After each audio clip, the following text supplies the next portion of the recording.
All right, I'm Kimberly Roots. I'm editor-in-chief of TVLine. TVLine fans in the room say yeah? Thank you. I'm so excited to be here and talking about Landman Season 2 with all of you tonight, which comes back Sunday, November 16th on Paramount Plus, all right? We have the amazing cast and executive producer with us tonight, so we're going to bring him out, yeah? All right. Please keep the applause going for Christian Wallace, co-creator and executive producer.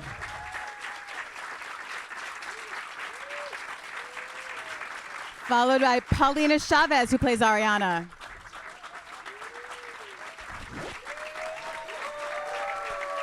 Next, we have Michelle Randolph, who plays Ainsley.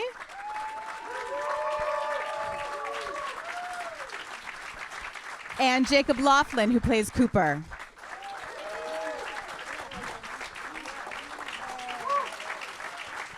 Please get up for Demi Moore, who plays Cammy.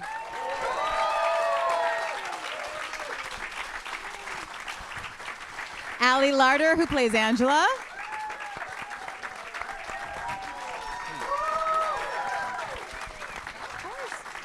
And last but not least, Bob Thornton, who plays Tommy and executive producer.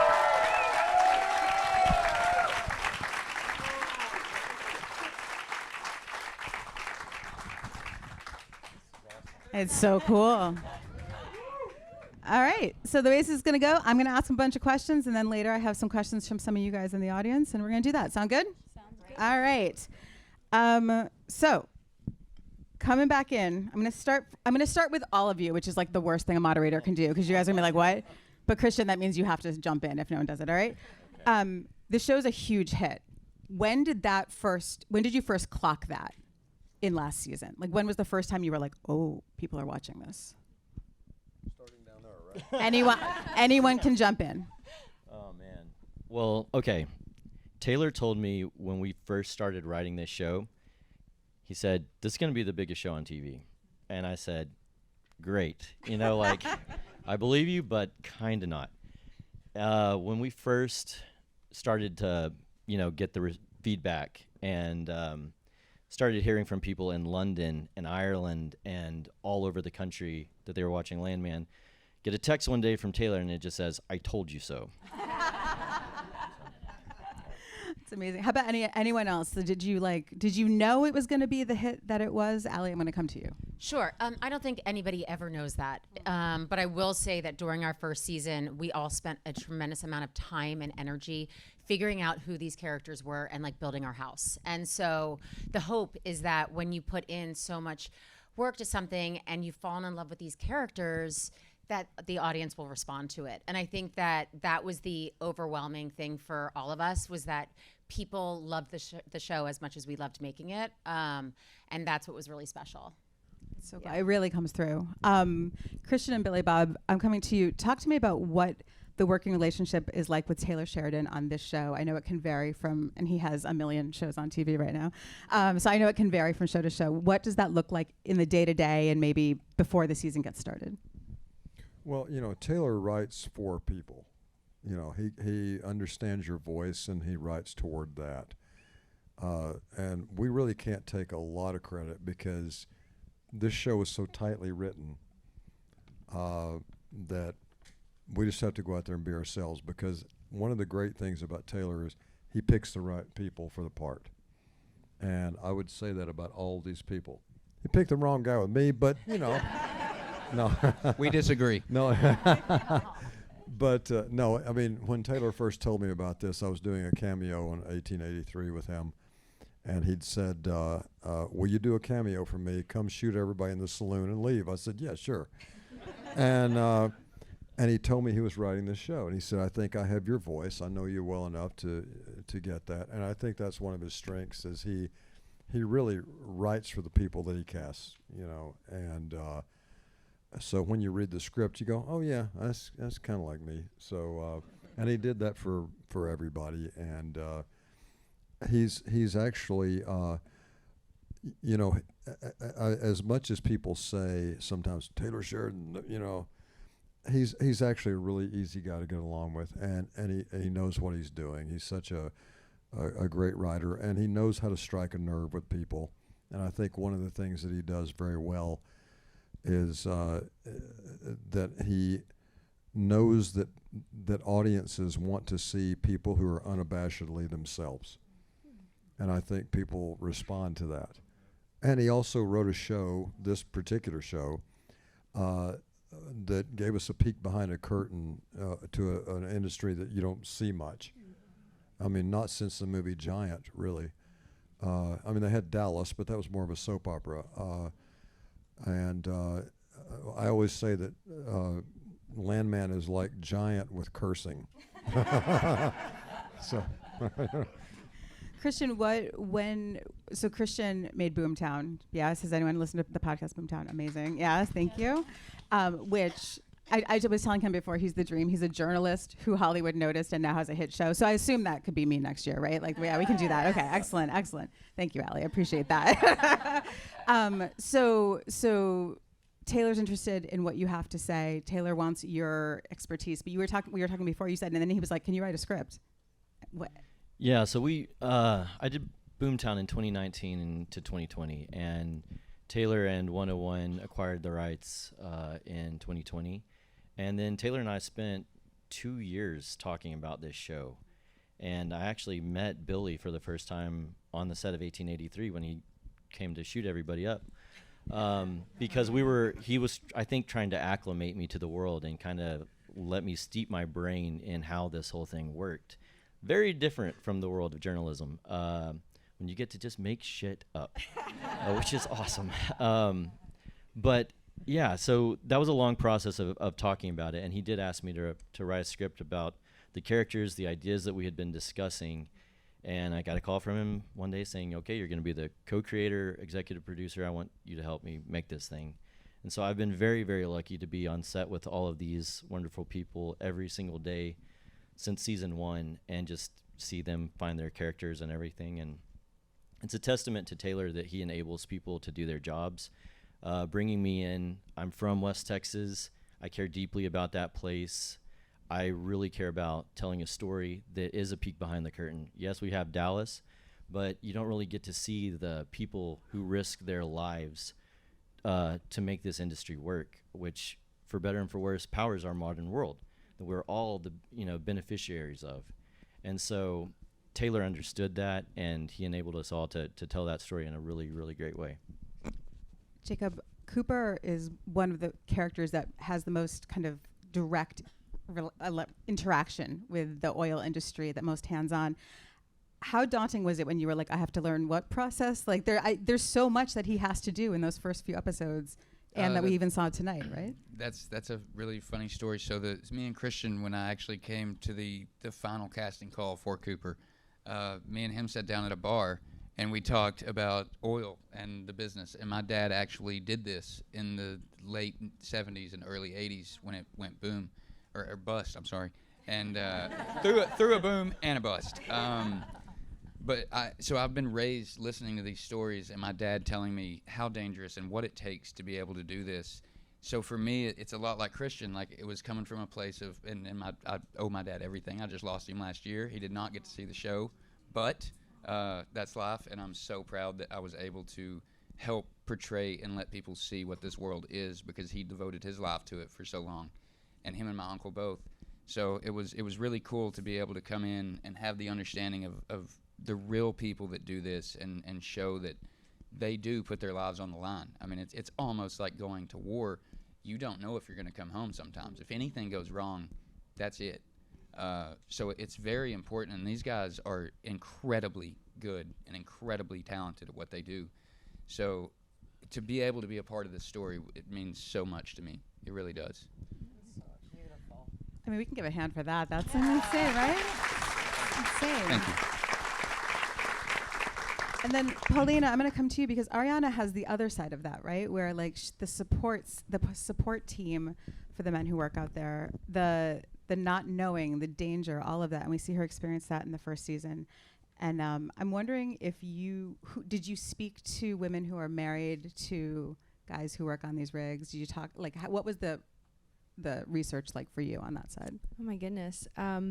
Well, I listened to the podcast religiously, and that gave me an insight. There was one story that really struck me of this young couple who had, was it 2 kids? And he said goodbye, but then came back and said bye one more time. And that's when it all happened. And she was calling her partner nonstop because she couldn't believe it.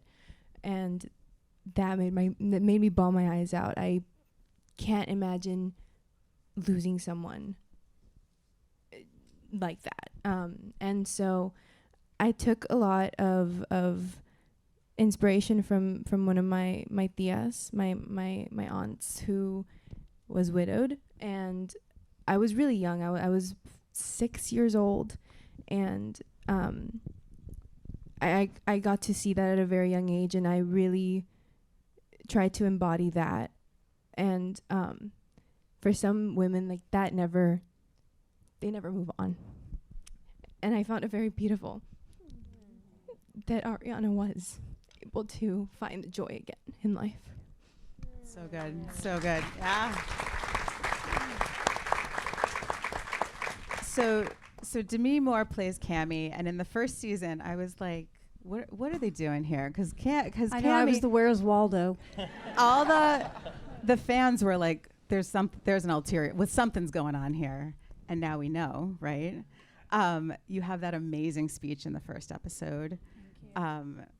Oh, it's so good. I also love, as a woman of a certain age, I love young women being owned in a bathroom, but that's another thing we can talk about. We can talk about later. But you can clap for that. Thank you. But that speaks to really part of Taylor's genius, is his sensitivity to bringing you to a certain edge, and bringing it into your awareness, but in a way that's still also entertaining, not preachy. It's just kind of in a statement. It was delightful. I love the speech. I'm wondering if you can give us a feeling for that line, "I'm meaner than my husband." Is that true? Is that a little bit of a bluster? What can you tell us about how that informs the rest of the season for Cammy? Let me think about that. I think there's parts of it that are true, and I think that there's parts of it that she's stepping in to find of herself. I think it's a realization that if I don't find that place, then I could lose all of this. And, I think my connecting point, particularly starting with that scene, and that was my first day of shooting for the second season, was really what it is to be underestimated. I think I know that really well. Michelle, I want to come to you because I feel like Ainsley is also underestimated. And we saw that scene, right, at TCU. Because just let me add, not all of us are able to just step in and be ourselves. I hope I am not offended by you saying I'm Ainsley. No, I'm just kidding. No, sorry. The scene she's talking about is absolutely amazing. Here's the thing. That scene there are so many hard needles to thread in that scene. It's funny. You feel for her. I personally love her. You want her to do well, but you also see the interviewer's side of things where, so first off, I mean, just very well done. But Thank you so much. But also to have a character that is presented as that, have that depth. I'm wondering what the conversations are like that you had with Taylor or Christian or the writers about when do we pull the comedic lever and when do we pull her back a little bit and make her so earnest? Talk to me about building that character and kind of where we might see her go in season 2. Yeah, sometimes I feel like when I'm reading the script, I see my scenes and I'm like, am I in a different show? But that's what's so tonally unique about our show, is that we have so much comedy and then we have drama, and it's that duality exists in life. And so the fact that we represent that on screen is what makes it so fun to watch. You never get bored watching our show. But for Ainsley in particular, I think the reason why it's funny is because she's so sincere and she's really earnest, and that quality in someone is likable, even if sometimes she's saying things that she shouldn't. And so I had so much fun working with that comedy, but then also trying to fit that into an hour drama. I had conversations with Taylor about it where I was like, I know, because I don't, like, to me, maybe it's just me, but like Ainsley is not dumb. She's just had she's had limited life experience, and we're watching her grow up, and she hopefully will grow up. And that's kind of what I'm excited about her journey into college this year, is like she's finding her independence. And Allie, when you came by our studios last year for an interview, we were talking about Ainsley, and there's that scene in season 1 where Ainsley's laying out what her future is going to look like and the major she has to go into, which honestly is more thought about the future than I put into anything when I was 17 or 18. But and you said something I thought was so interesting, where you were like, this is what she knows. This she's a smart person, and this is the path that she knows will serve her. This is my inelegant segue into saying that Angela also seems to be like a little bit on the cusp of like trying to figure out what she wants to be and how she wants to be it. Let's talk about that dinner scene that we just watched. Cacio e Pepe. You know, I will never think of it the same way again. Okay. You see that scene. Yeah. What's your first, like, what's your gut? Like, yay or holy shit, how am I going to do I this? just kept reading it. It just like kept going on, and I was just like, wow. I was incredibly excited that Taylor he uses these dinner scenes as a way to ground our show, even though there's antics and love and hysterics and all that going on. Like, the audience knows it's coming, and it grounds the family. To open up the season with that specifically is really, I think, important in the way that you see kind of the arc of the season go, because what you watch is you dig into the family dynamics this season, and like, who are Angela and Tommy if they don't have these high octane moments, and that we take this like crazy, scene where I'm throwing the plates, but then you see us sitting on the floor with neither of us looking at each other, and we're both looking directly ahead, because there was like too much truth if you look at each other, and that we start to, in that, really question, who are we, like, is this possible? And do we actually have a future together? And who are we as husband and wife again? And what kind of parents are we going to be? And what it like really like, are we going to be able to survive if it's not this like hot, fiery dynamic? And so that's what I loved most about the scene, is that it was able to showcase so much of who this character is and the way that she shows her worth through cooking to her family. That's like what she does. But then you get to the end of it where you also get to like, she also is, she's trying to get back together with the man that she loves, and you see them trying to figure out who they are. I mean, a little justice for Angela too. She makes a very nice meal, and all her and all her husband can talk about is where we are in the calendar. Exactly. My husband's in this room, and he knows it would not go well if that happened. Billy Bob, talk to me, and Jacob too, and Michelle. Filming those scenes, I know when there's a big group of people around a table, that can be a long day. Yeah. What are they like? Are you guys having fun in the middle? Does the energy die off and you're like, let's just get this done? Like, talk to me about what it's like shooting it. Well, I'm going to say one thing that normally isn't said. When we do those scenes where there's a dinner scene, and especially when my wife's throwing plates at my head, the people who are the unsung heroes of those scenes are the prop department. Oh, yeah. Hi, Jess. How are you, baby? Jess. We have one of the most wonderful girls here tonight. Three sets of plates? Yes. Jess, she's our friend. We love her, and she is here tonight, and they have to reset all that stuff. And I just think, oh my God, how glad am I that I'm not doing that. They can also clean that up in they're so minutes? quick. It's insane. 5 minutes? We're Yeah. reset. It's insane. Yeah. What was the question? I just want to know, that was one of my questions, like, how do you reset when there's pottery being thrown? But also just like when you're doing coverage for that, when you're making sure everyone's shot gets in there, I would imagine that's a long day. Well, yeah, those dinner scenes are long days. Fun days? But yeah, they are long days, but we are pretty close to each other, this bunch. I mean, we really are. And I mean, honestly, even though maybe time-wise and in terms of how much we have to do in order to make those things work, they don't seem like long days because we all get to hang out together, and it's really not bad. I mean, Allie and I, we have kind of the same relationship on screen and off screen. and I mean, it's just the truth. I like dive bars too. Okay, I you know keep you making me do. sound very bougie. I know you do, babe. But here's the thing.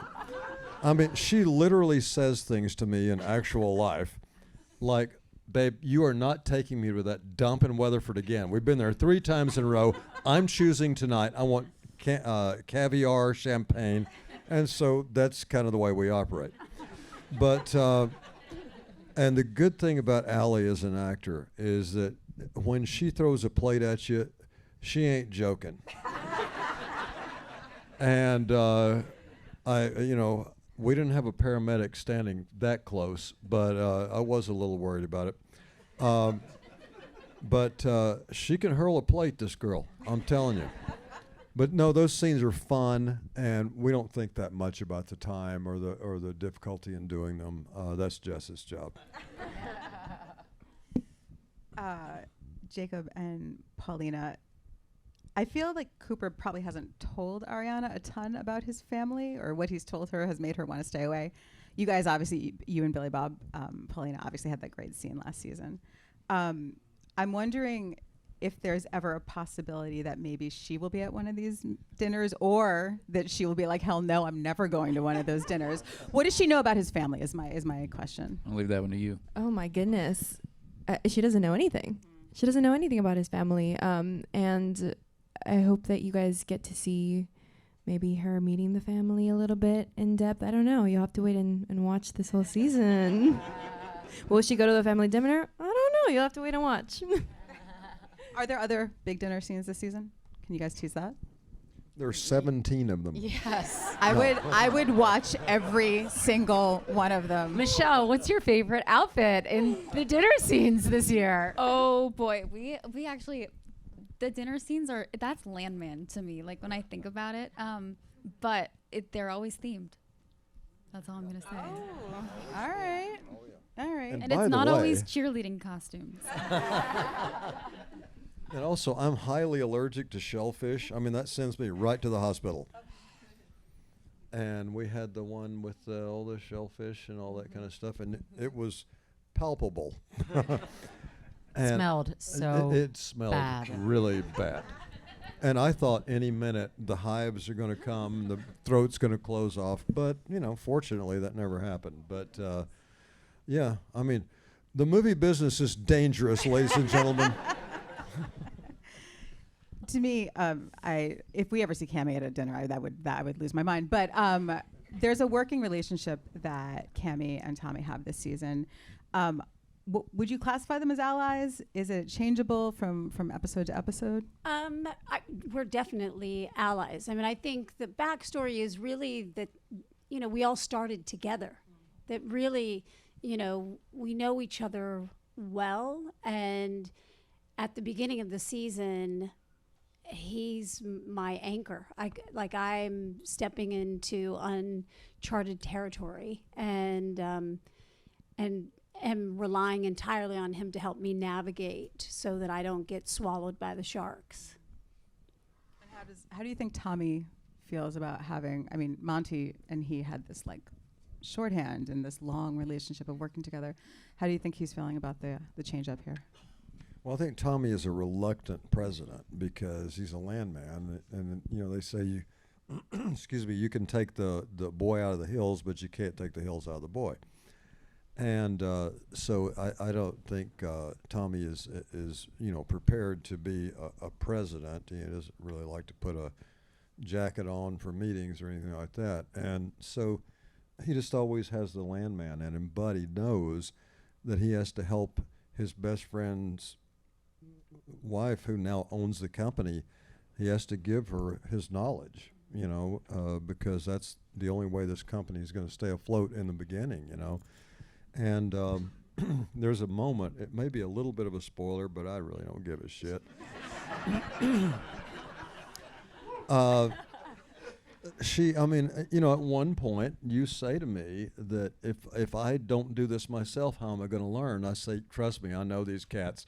You got to listen to me for a minute, you know, and I'm not doing it out of disrespect.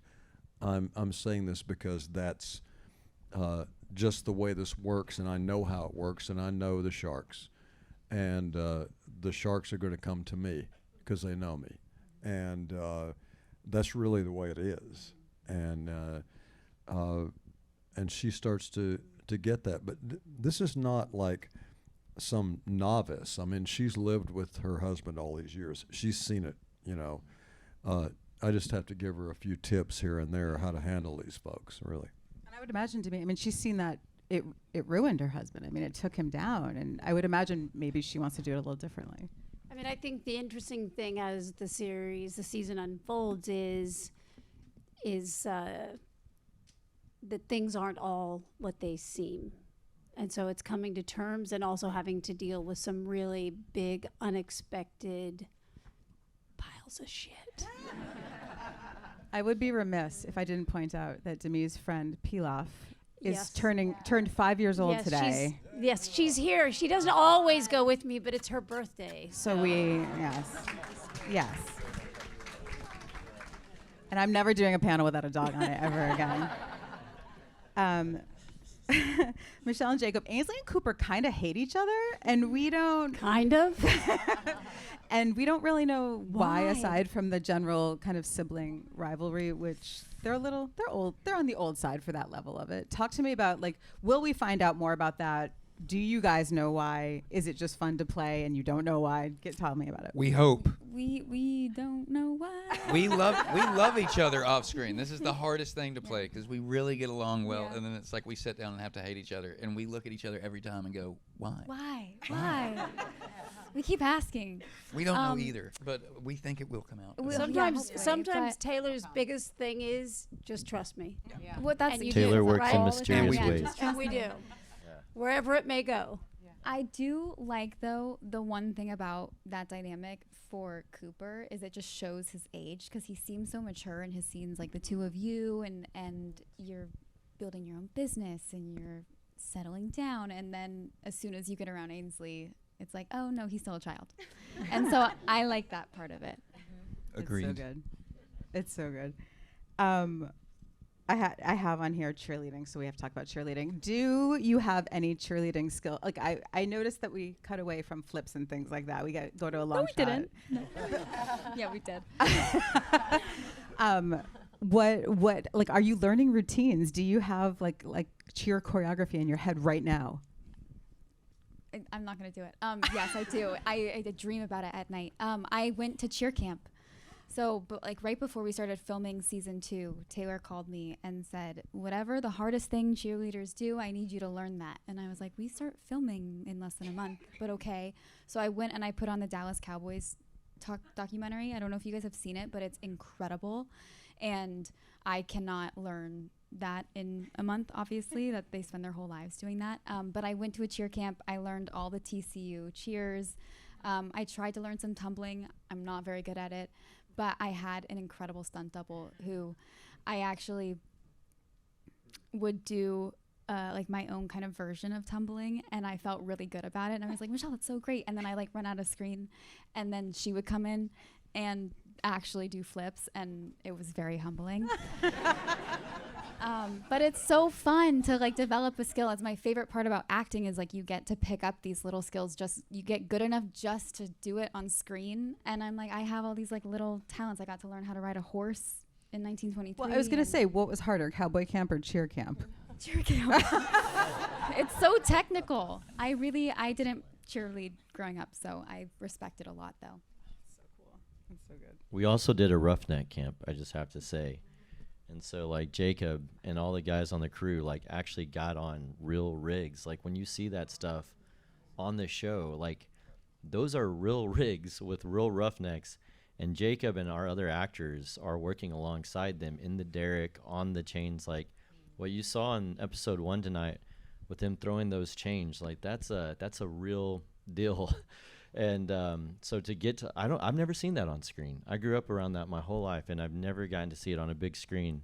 until we watched in Fort Worth just a few days ago. And so the fact that Jacob and them have been able to assimilate and act in that world alongside that guy that comes up, Bruce. Hey man, and that's another thing. Let's talk about throwing those chains for a second, because those guys, there's a percentage that is ridiculous.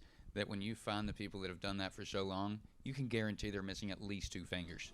Like it's just across the board. It's hardly ever, if you find a person that has done that for a career and still has all their digits, they are absolutely amazing at it. Because I've met all the ones that I've seen, and nowadays that really is kind of a thing of the past because it is so dangerous. But these guys did it for years and years, and it's a technique, and there's something to that even though it looks simple on screen, to understand the pressure and the things that they're holding back, that one man's holding the pressure of thousands on that chain is insane. And if he lets it go, it kills everyone around him. So it's a very important job, and it's really a skill set that is missed and that no one understands. And I worked at a sawmill when I was growing up, and it applies to the oil business too. We have a standard joke, which is, do you know what this is? That's an oil worker ordering 5 beers.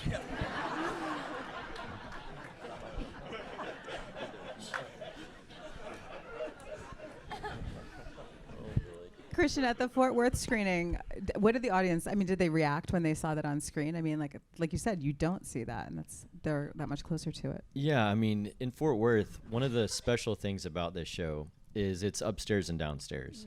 And so you really have these 2 hearts of the show when it comes to locations. One is Fort Worth, and one is the Permian Basin in West Texas. And so you can even see it, like the way that we shoot it, the different lookup tables, the LUTs that we use, blue versus yellow. They're a part of the same thing, but they're like dual sides, you know? And so they understand a certain side of it in Fort Worth, but they don't necessarily get to see the guys throwing chains. In fact, is Cole Green in here? Okay, so we're using Cole's rig in this season of Landman. So thanks for coming all the way to New York to experience with all these folks. That's cool. Yeah, so a lot of people in Fort Worth haven't seen that though, and it's even though it's just 6 hours away. So yeah, thanks New York for caring about a story about that West Texas. Well, I mean, I think it's that verisimilitude that makes it so good, right? Like the fact that in the first season, correct me if I'm wrong, didn't you guys, when we saw that rig going up, you did that for the show, right? That wasn't like stock footage we got from somewhere. Correct. No, we filmed our crews doing it, or Cole's crews or whoever. Yeah. So this is gonna sound flippant. I don't mean it to. Why? Why was it important to do that and show that when truly a New Yorker like me would not know the difference? I think one thing that I think it's harder to fake than you would think, and there's a reason why that this resonates, and part of that is that Taylor cares deeply about authenticity. And if you had an actor trying to play certain, guys on a rig, there's no level of, it's like this innate thing that they get through years of repetition. And portraying that is part of what underlines the bedrock of the rest of this show, which is, as we were saying, just so dynamic with the comedy and the drama and the family. But it's kind of built on this thing, and that thing has to be rock solid in truth.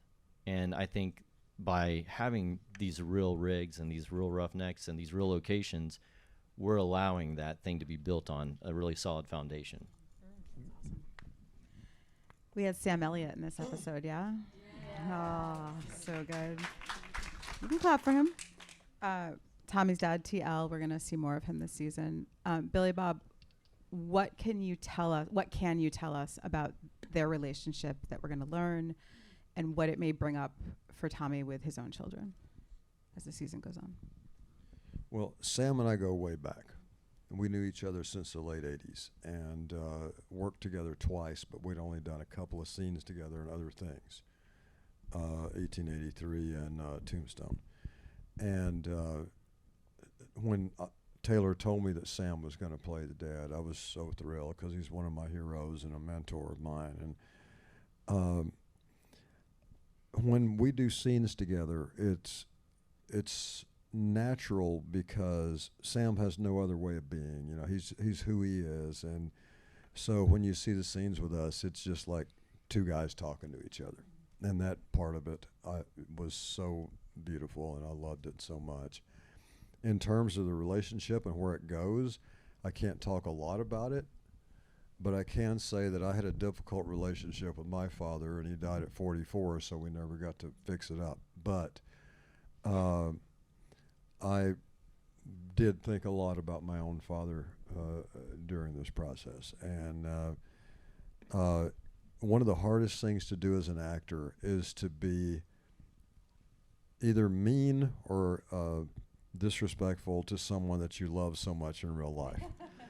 And Sam and I both feel that. So every time we did a scene together, we would always hug each other, and he'd go, "I love you, buddy." I'd say, "I love you too, buddy."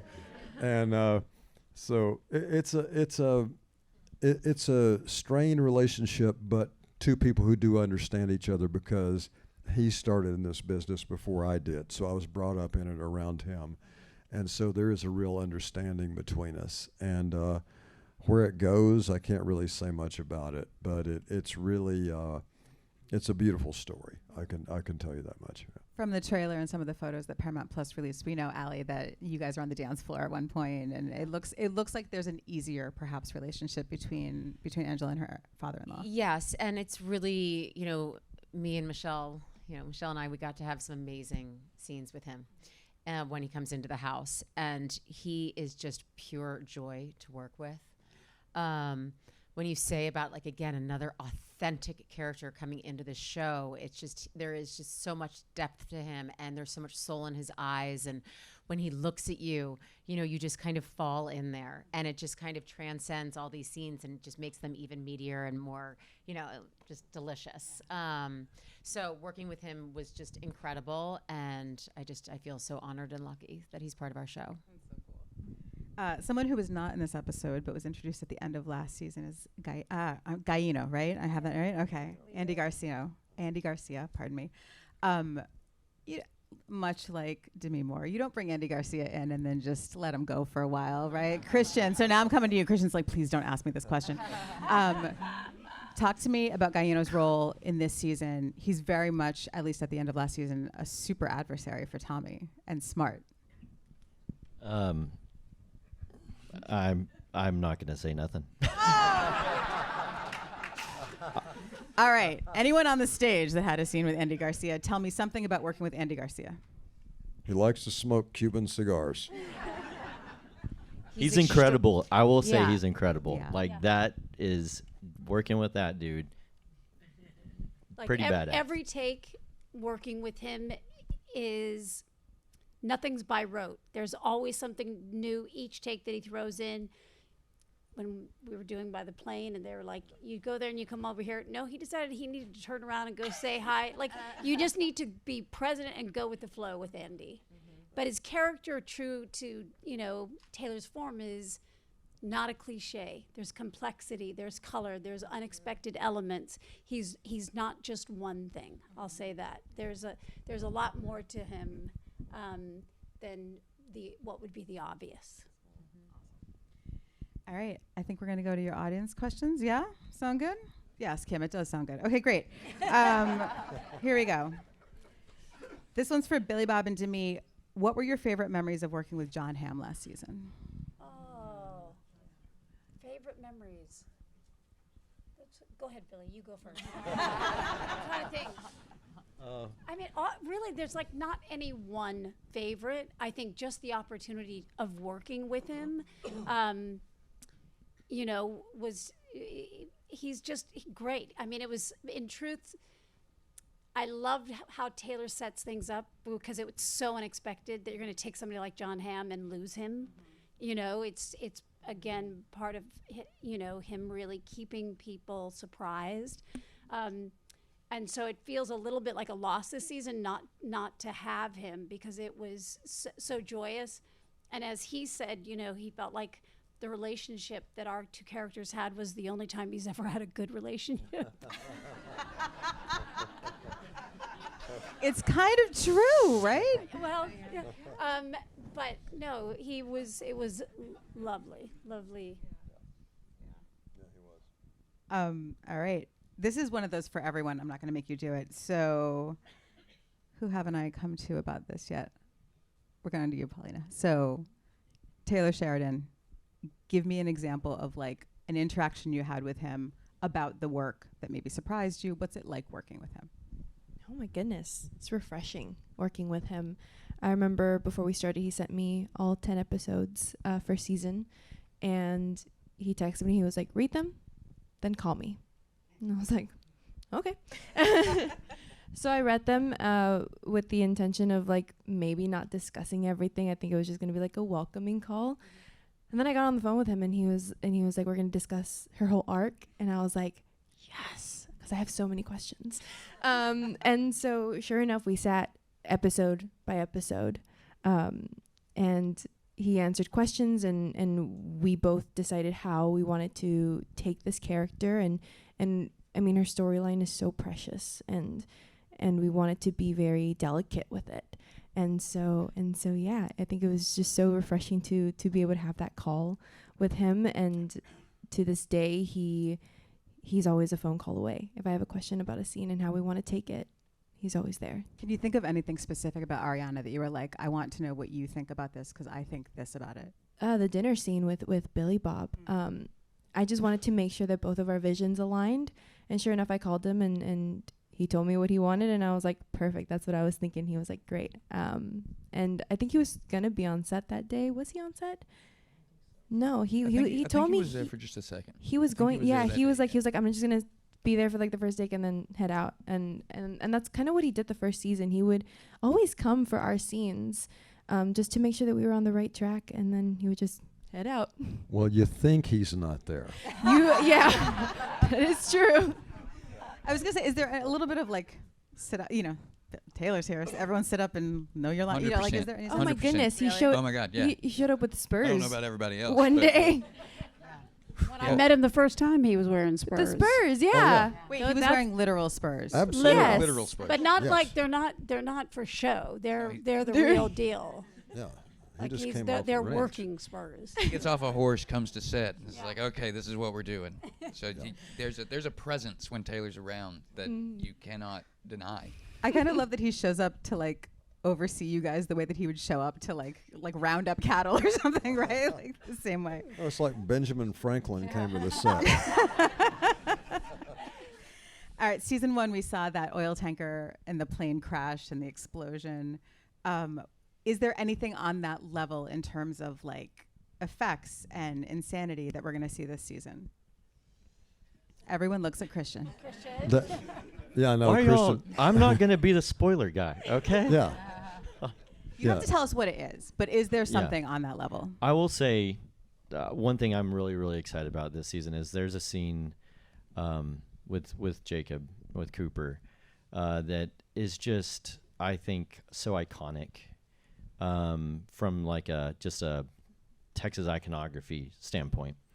And then there's all these beautiful small moments that kind of like add up to these grandiose statements that, you know, most people here have seen, I think, or some people have seen the first 2 episodes, and man, this relationship between father and son is like special to watch. And it's not the explosions of a tanker and, you know, all that, but to me those moments can be just as exciting as some of the, you know, when we do the big, and we really did blow up that pump jack, by the way.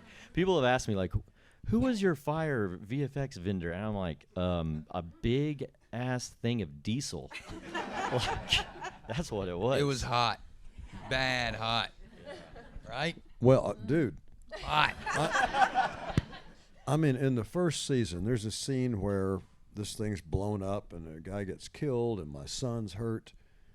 And Taylor was there that day and was directing that episode, wasn't he? Yeah. And so there's this giant oil fire. People who were way far away from it had like sunburn for days. And I'm supposed to run right close to the fire and then shut it off. Well, my stunt double, who's been with me since 1999, Mike Watson, we call him Waddy. So they had him do the first wide shot where he runs by the oil fire. And I was like, oh, good, Waddy's going to do all this. And then Taylor says, okay, we're going to do it again. And you go, it's like, well, why did Waddy do it if I got to do it anyway? So I did that, and then all the close-ups were of me. And so when you see this thing, there's not any movie trickery. I thought I was going to melt. I thought it was the last day of my life. And I've done some pretty dangerous shit in the movie business. I got to tell you, it's so hot, you can't imagine. So I've always had respect for people who work with the fire department. And I know you guys do here in New York, and we do in LA for sure too. And my respect went up, and I didn't think it could go up anymore. But when I got close to that fire and had to be around it for take after take after take, ladies and gentlemen, it's like, oh my God, this is a thing in nature that I hope no one ever has to experience.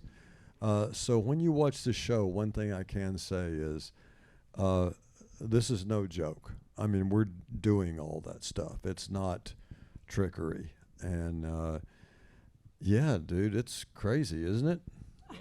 Yeah, it is. It's crazy. But, anything for the kids. This is a related question that one of the audience members has, but Texas is hot. And you guys film outside a lot. Tell me about a hot day that you were filming and how you mitigate that, just being outside so much. Well, it's the humid days are the worst. I mean, when it's 102 and the humidity is 100%, I got ankles like a chicken. At the end of the night, I would pull my boots off and I'd go home to the house, and I looked like the Elephant Man. It was, it's a very different type of heat down there. Of course, I grew up down there, so I was kind of halfway used to it. But when you're having to learn monologues and stuff and keep your head in the game, and it's that hot, it can be pretty intimidating sometimes. But I'm kind of like a chihuahua. I weigh 140 pounds, so I'd rather have the heat than the cold. And believe it or not, this Patch Cafe, I guess you've maybe seen it in the show, When the first scene was Allie and myself on a FaceTime call at the bar.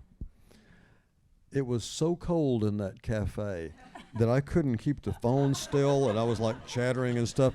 So I kind of actually welcome the heat more than I do the cold. I know, and Demi is the same way. I mean, we're both Chihuahuas. Right, Pilaf? Anyway, so anyway, I love this dog. But yeah, that's the thing about Texas is you get the extremes. I mean, you get extreme cold and you get extreme heat. And I would say a lot of us feel like we enjoy that. Like it's supposed to be hot there. I mean, you don't want to be, have matte skin. You want to be sweaty and a little bit sticky, and the heat and the annoyance and everything that comes from it just adds to it. I love being able to film in Fort Worth because it just makes it just much more parallel to what we're doing on the show. I would also say about that, when we're all in it together is the other thing, and our crew. When you look around and the grips are lugging around their equipment and props are doing their thing and the electricians are, like everyone's working their ass off in this heat, except for me. I'm sitting in one of these chairs watching the monitor. But I mean, you just know you're all in it together. We have these sulfur socks that our medic has, and it's a ball of sulfur in a sock in this bucket that you go and pick up, and then you beat your jeans with it to keep the chiggers from biting you. So everyone smells really bad, like sulfur when we're out like in the fields filming this stuff. But again, it's like, well, we all smell like this. We're all sunburned. we're all sweating, you know. So when you have 300 people all going through it together, I think you just say like, let's just keep doing it. And shout out to our crew because they are incredible. Like, But it is something when the temperature says it's 102 but feels 112. Yeah. Like When it gets to 92, we're so happy. Back Balmy. to what Christian said, if I'd much rather smell like sulfur than have a chigger on me. I don't know if anyone here has, but it's the worst thing you could ever have. Yeah. All right, Allie, I'm coming to you. Anyone else can jump in, but what's your favorite line of dialogue your characters had on the show? Got this in LA. Oh, did you? Like, think of one. You have some good ones, ma'am, I think, right? look, everything that Taylor writes for Angela is so exciting for me because some of it's larger than life and some of it's vulnerable and some of it makes you laugh, and most honestly, like, it's so she feels everything so deeply and so truly, and everything is just at like high octane. So let's go down the list and let me go down the line. Anyone else can jump in. Anything jump to mind? Oh, I mean, I have so many favorites of yours. Okay, that great. I Michelle, take it repeat from me, back babes. to you. There's one that kills me. It's in season 1, and I'm trying to go upstairs with my boyfriend, and she goes, "Just let him go. I had 6 in a recycling yard." Or something. The way that you say it kills me every time. But Allie also has great one-liners because I think she just kind of gets in that energy from Angela that when we are off set, the things you say to me is incredible. You know, I can say that my favorite line of mine in both seasons wasn't even a line, it was silence. It's when Michelle and I are at the Permian football field with the boyfriend that I can't stand. And I have a 21-year-old daughter going to Cal Poly. It ain't acting, believe me. So, but she explains to me what she will and won't let him do sexually to her. And it was so natural to just stare and not know what to do when she said that. And the only thing I could come up with, which Taylor wrote, was, "I'm going to go get a Dr. Pepper. You want anything?" And it may be my favorite moment in both seasons with us, you know. Yeah, It's, well, I had to say it. It was I easier know. for you. Also, yeah. I always like to point this out. When we were filming that, we were filming at a real football game. And so there was all these people in the stands, and we were shooting it so quick because there was a storm. And I'm thinking, what? The people who are background in this have no idea our show or haven't read the script. And I'm sitting here having to say this to Billy right now. I was mortified. The last one that we're going to wrap up. You guys have gotten so many terrific guest stars. Taylor pulls guest stars from the stratosphere. Who would you want to see? And are there, I'm not going to ask who it is because I know Christian's going to give me that look already, but are there any later in this season coming up that we're not ready for? I don't think we have any. I don't think so. We don't have any. All right, who would you want? Wow, who would we want? Steve Buscemi. That would be amazing. That's so good. Are we gonna get any more Dallas Cowboys interaction on the especially with the resident cheerleader here? No. why do you always throw these ones to me? We don't know what we can say. Because you're a boss, dude. You are a boss. You also happen to be in my eye line. I'm so sorry. That's not how it goes. All right. I'm going to ask. Well, I was thinking when you said, you know, when did we think the show was going to be a hit? When I read the first episode, the pilot episode, and the first scene with Billy Bob, where his head is covered, you don't even know it's him, and they shoot somebody, they beat the shit out of him, and they take the hood off, he makes a deal, and he said, "This fucking job." And I was like, this is gonna be amazing. Just that. Demi Moore bringing it home. Can we have a hand for our cast here?